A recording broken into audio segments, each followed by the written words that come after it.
E você sabe qual que é a diferença? A diferença da a gente ser imagem e semelhança de Deus e depois o filho de Adão ser a imagem e semelhança do homem? Ah, Porque quando Adão foi feito, ele foi feito em três: corpo, mente e espírito, uhum. né? Que é a nossa alma, Sim, realmente. nossa Certo. consciência, certo? Uhum. Só que quando ele cai, o que ele perde? O espírito. Uhum. Então ele deixa de ser a imagem e semelhança de Deus, que Deus é Deus Pai, Deus Filho, que é corpo, e Deus Espírito Santo, que, né, a Uhum. consciência de Deus, o corpo de Deus e o Espírito de Deus. Então, quando ele cai, a gente perde o Espírito. É desconectado, né? É desconectado. Então, Aham. só depois, lá em Cristo, que o segundo Adão reconecta a gente para a gente poder ser Isso consciência, aí. corpo e espírito. Glória a Deus.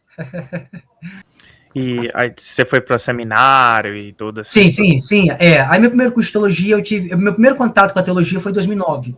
Foi meu 2009. primeiro curso, meu primeiro curso de teologia básico.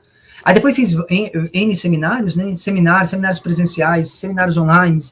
Aí fui estudando. E até hoje eu faço ainda, até hoje eu estudo teologia. Até hoje a gente continua ainda lendo, estudando.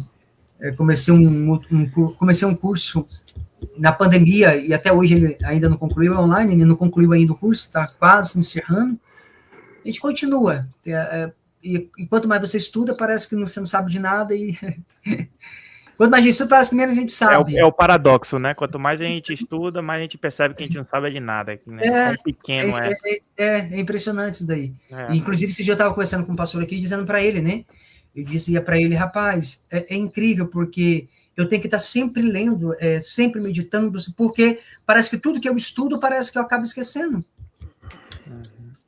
Parece que a gente estuda, mas daqui a pouco foi embora. Aí você tem que voltar e ler de novo, ler de novo, ler de novo.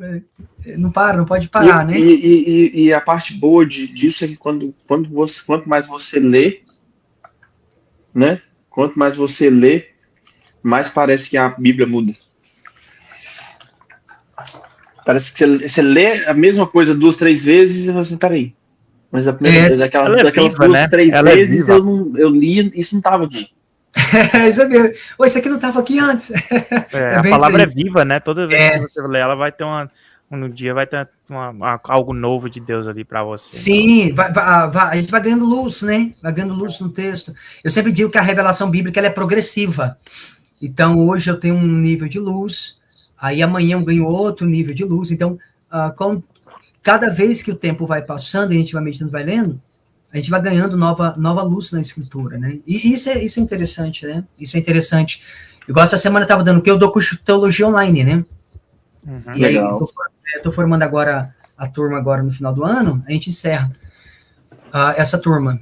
E eu tinha aberto uma turma na pandemia, aí depois nunca mais abri. Fiquei 5 anos sem abrir a turma, aí abri ano passado, a gente está encerrando agora. E aí eu estava falando agora esses dias no módulo, estudando sobre a criação e a natureza do homem, e eu estava falando algo, né? Porque, tipo assim, a gente passa a vida inteira falando sobre a natureza pecaminosa do homem, né?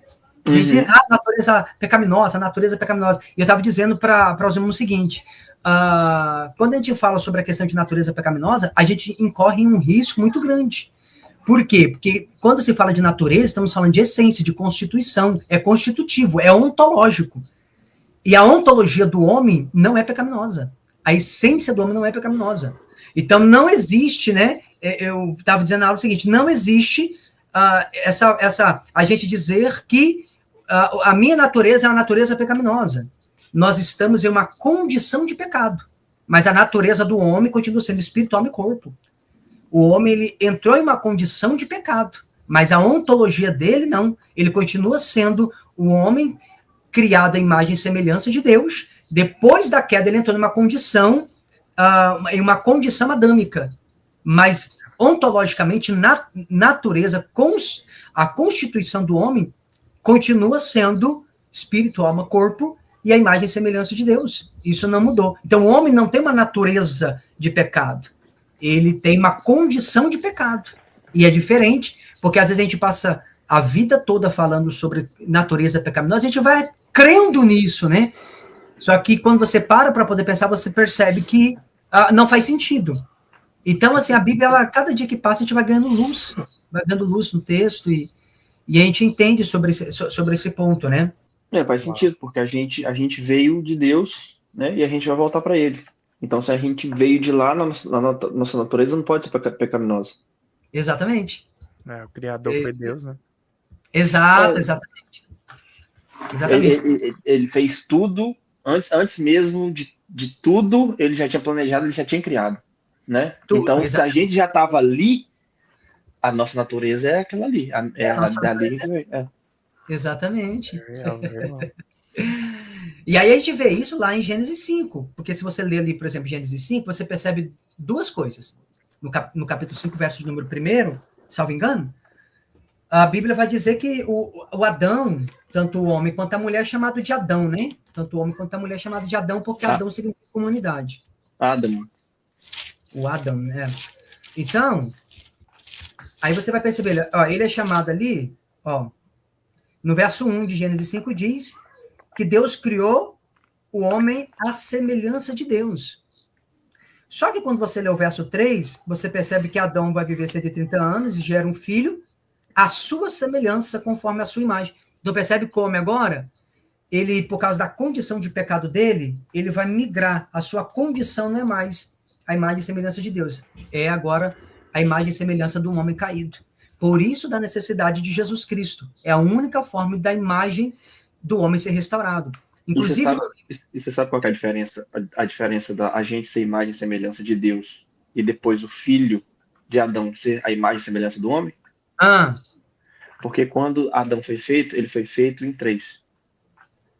Corpo, mente e espírito.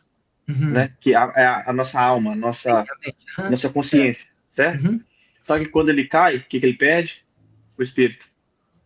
Então ele deixa de ser a imagem e semelhança de Deus, que Deus é Deus Pai, Deus Filho, que é corpo, e Deus Espírito Santo, que, né, a consciência de Deus, o corpo de Deus e o Espírito de Deus. Então, quando ele cai, a gente perde o Espírito. É desconectado, né? É desconectado. Então, só depois, lá em Cristo, que o segundo Adão reconecta a gente para a gente poder ser consciência, corpo e espírito. Glória a Deus. Essa é o meu entendimento, sabe? E assim, por meio de Jesus não tem jeito, né? Não tem. Ele é o caminho, a verdade e a vida. Então, tipo assim, é por onde você vai passar, né? Ele que vai te guiar por onde ele vai passar, e o resultado de você confiar e caminhar nesse caminho é a vida eterna. Glória a Jesus.